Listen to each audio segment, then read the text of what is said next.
Satu, ada demokrasi parlementer 1945 sampai 1959. Demokrasi parlementer ini dimulai ketika Indonesia resmi menjadi negara yang merdeka hingga berakhir pada tahun 1959. Demokrasi parlementer adalah sistem demokrasi yang menempatkan parlemen sebagai bagian fundamental dalam pemerintah. Pada masa ini pula digelar pemilu pertama pada tahun 1995. Beberapa hal yang menarik dari pemilu 1995 adalah tingginya kesadaran bersaing secara sehat. Misalnya, meskipun calon anggota DPR adalah Perdana Menteri dan Menteri yang sedang memerintah, mereka tidak menggunakan fasilitas negara dan otoritasnya kepada pejabat. Yang kedua ada demokrasi terpimpin tahun 1959 hingga 1965. Demokrasi terpimpin adalah sistem pemerintahan di mana segala kebijakan atau keputusan yang diambil dan dijalankan berpusat pada satu orang, yaitu pemimpin pemerintahan.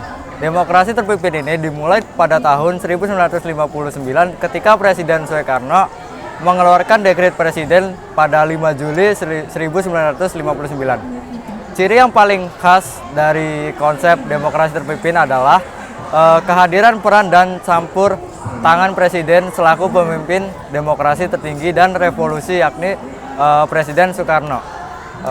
Pada masa demokrasi terpimpin banyak terjadi penyelewangan terhadap Pancasila dan UUD 1945 seperti A. Pembentukan nasionalis, agama, dan komunis. B. Pembubaran DPR hasil pemilu oleh Presiden. C. Pengangkatan Ketua DPR gotong royong atau MPRS menjadi Menteri Negara oleh Presiden.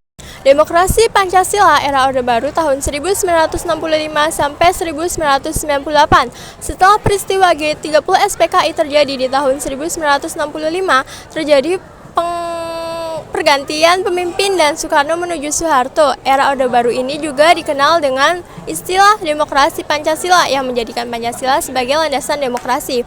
Namun, rezim yang berkuasa selama 32 tahun juga dihantui dengan beberapa penyimpangan seperti menyelenggarakan pemilu yang tidak jujur dan tidak adil, penegakan kebebasan berpolitik bagi pegawai negeri sipil atau PNS, kurangnya jaminan kebebasan mengemukakan pendapat, sistem kepercayaan yang otonom dan berat sebelah.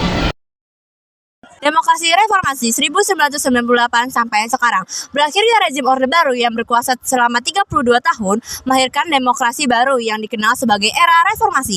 Era reformasi adalah saat demokrasi kembali ke asalnya seperti adanya kebebasan pers, hak-hak warga negara terjamin, adanya desentralisasi.